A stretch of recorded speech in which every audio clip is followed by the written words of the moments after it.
So 10 years ago, I left everything I knew in Tanzania and started all over again in Sweden, and all because of love. Back then I thought I was just changing countries, But what I thought would be a simple relocation became the deepest transformation of my life. And in my last video, I shared some of the biggest culture shocks I experienced after moving here. And guess what? That video sparked so many incredible discussions in the comments. I think it's one of the videos that received the most controversial comments I have ever seen. So if you haven't watched it yet, I've linked it in the pinned comment below. Be sure to check it out after this one. But today, I want to go even deeper, sticking in the same theme of 10 years in Sweden.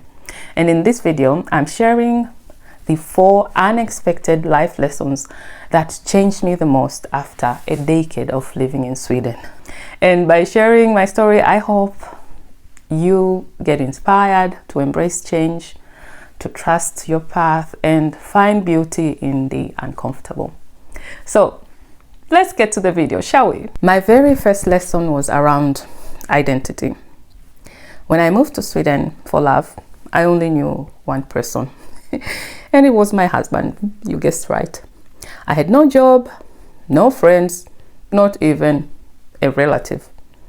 So I had to start everything from scratch. I had to figure out how to make friends again. And also I had to ask myself, what do I actually want to do with my life right now? Because, I was starting a completely blank canvas. To give you context, I had gone from being a career woman in pinstripe suits and stilettos every day to waking up in the morning and doing laundry, vacuuming the house. And at first, this was really tough. I kid you not. I found myself constantly questioning, did I really work this hard for years in Tanzania, building my career just to end up here? I actually didn't realize how much of my identity was tied to my job, to the titles, and the structure that work gave me, getting up in the morning and going to work. And all of that was gone. And to be honest, I almost fell into a depression. But then one day I came across an episode of Super Soul Sunday with Oprah Winfrey and Eckhart Tolle. I love listening to podcasts, so that's what kept me going. And something Eckhart Tolle said really stayed with me, even today. He said, you must always ask yourself, who am I when everything else is taken away? Your job, family, kids, husband.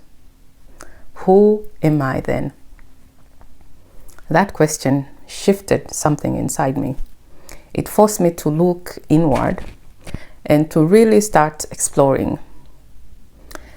What do I value? What is it that matters to me right now? Who am I really? And slowly I began to rebuild myself, not based on roles or expectations, but based on values. And do you know what's wild? This inner work, it started changing my relationships too, especially with my little sister. One day, completely out of the blue, she said to me, we usually have this conversation almost daily. And this is what she said to me. You know what, sis? You moving abroad was a blessing in disguise. You actually pay more attention to us now, even though you are living miles away. Back in Tanzania, we hardly spoke. You were always with friends or buried in work. This is her telling me this. And even though that made me super happy, it really hit me because she was actually right. The lifestyle in Tanzania was a little bit different, and in chasing all the external things, I had unintentionally pushed my family to the side. But now I'm more present, striving to live in the current season of my life. And I'm also more aware of what actually matters to me. You can basically take anything away from me and I will still stand. So yes, this journey started with identity loss, but it led to something so much deeper. It led to me realizing that I'm actually more resilient than I thought I knew. It led me to reconnect to my son, to my sister. And then this identity shift slowly made me begin to reconnect with myself.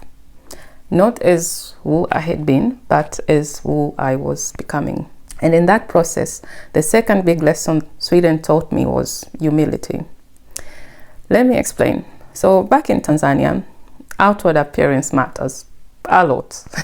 What you wear, the car you drive, the schools your children go to, these things signal success.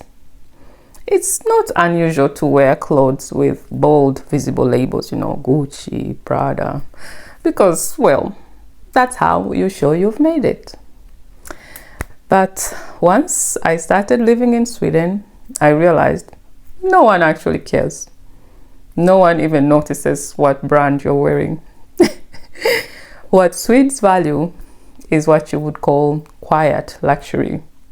They do spend on quality, I've noted, but it's very subtle and understated.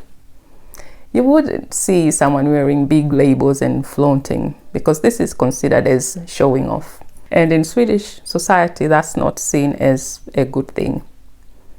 This mindset is deeply rooted in something called Jantelagen, or the law of Jante. It's an old Scandinavian social code that basically says no one is better than anyone else. So even when you have achieved something, like something really big, there is some sort of unspoken expectation to keep it modest. There is a way to talk about your wins, but always in a balanced, grounded way. Not too little, not too much. Everything has to be lagom. And lagom is also one of those popular Swedish words, which means also that not excessive, not lacking, just right. To be honest, this part of not boasting about achievements was, and still is, incredibly hard for me. Because in Tanzania, this is especially at work, you must speak up. You have to own the space, you have to blow your own horn if you want to be seen. But here I had to learn the art of balance. Basically, you need to let your work speak without having to shout about it, which is an art in itself.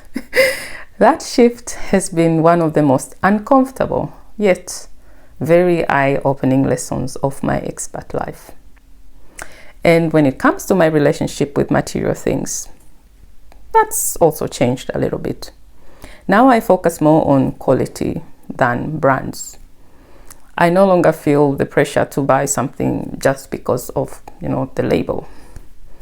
Don't get me wrong, okay? I still love to shop. Maybe a little bit too much, if I am honest. And I still love to look good, because when I look good, I feel good. But the reason behind my purchases has changed, and that shift feels incredibly liberating. Of course, there are still many Swedes or many people that live here who wear visible brands, and to be honest, that exists everywhere, but it's not really common, I must say. And that difference in mindset has a deep influence on how I see myself and how I measure success today. Which takes us to the third lesson. This one was big to me. And it's all about learning to redefine success on my own terms and learning how to slow down. Back in Tanzania, where I come from, success had a very clear formula. Get your bachelor's degree, land a job, work hard to build your name, and climb that career ladder. Titles mattered a lot. So you can imagine, the hustle was real. Life moved really fast and everything was driven by ambition. I was rarely home in time for dinner with my son. In fact, he was mostly raised by my nannies. And when I moved to Sweden, I didn't even realize how little I truly knew him, which made me really sad. But here in Sweden, when I joined the workforce, I quickly realized that titles don't really matter a lot, or that's how it seems. I'll give you an example. I have this very good friend of mine, a Swedish lady, and we usually go for long walks and we talk about different things. And one time she mentioned to me that she used to be a manager and she didn't want to be a manager anymore. And that shocked me a lot, because back in Tanzania, it's like you strive to be a manager and you don't want not to be a manager. But to her, she was content not to be a manager because she didn't want to deal with people reporting to her anymore. And I really respected that decision, because obviously she was very content with her life. She didn't need to be defined by any title. This made me realize that in Sweden, people care about little things. For example, like taking your vacation without feeling guilty, being home for dinner, being present, or being able to take a day off when your child is sick without being judged or being afraid that you will lose your career. It's all about spending more time with family and really being there. And when I look today, this contrast, most of my friends, of course, and my former colleagues from back home are now CEOs or even hold top level positions. And that's quite normal path for someone that values hard work. And recently I had a chat with my brother where we were discussing about something, and then one of my colleagues, my former colleagues, popped up, and he's now a CEO. Knowing how ambitious I used to be, my brother said to me, "You would probably be a CEO too if you hadn't moved, And we laughed about it, but later it got me thinking. And I asked myself, what does success really mean to me right now? I've come to realize that life here in Sweden has slowed me down in the best possible way. I have had to unlearn the hustle, letting go of the constant pressure to make it and embrace a different kind of success. At first, I'm gonna be honest, I felt guilty for slowing down. When I saw my friends in Tanzania were growing up the career ladder, and I used to think, maybe I don't know, did I make a good decisions? But then looking back, I realized that actually this is what I wanted in the first place. Because now I understand something I didn't before. This is success. Living a life that feels good, not just one that looks good. And this brings us to the final and perhaps the most meaningful lesson. I've grown into the woman I was meant to be. Sweden gave me something I didn't even know I needed. The space to grow into my next chapter. As a woman in my 40s, as a mother, as a wife, sister, and a friend. It gave me stillness, structure, and a quiet environment that helped me reconnect with myself, to hear my own voice again. And in this journey of living in Sweden, I eventually found myself back into my career. No, I'm not a CEO or a top-level manager like many of my peers back home, but I have a really great job in tech and I love what I do. I love my colleagues and I genuinely love the company I work for. And to me, that is a win in my book. Of course, it hasn't all been smooth. There were moments I cried. Sweden can be really hard to penetrate socially. Friendships takes forever.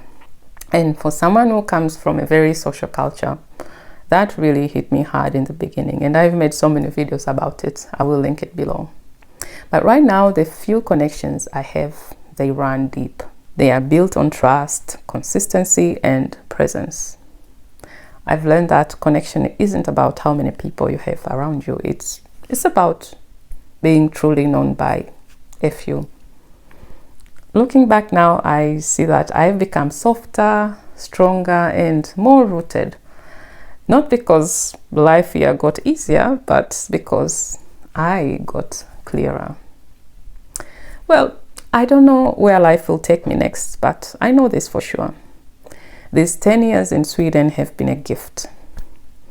They've helped me to let go of who I thought I had to be and embrace who I really am. And for that, I am grateful. If you're watching this, maybe in your own season of transition or uncertainty, I just want to say sometimes it takes stepping away from everything familiar to finally meet yourself. If you enjoyed this video or found it helpful, give it a thumbs up and remember to subscribe by hitting that button. Is it that? Yeah, them. Thank you so much for watching, and thank you for walking this journey with me. Hey do! Kwaheri!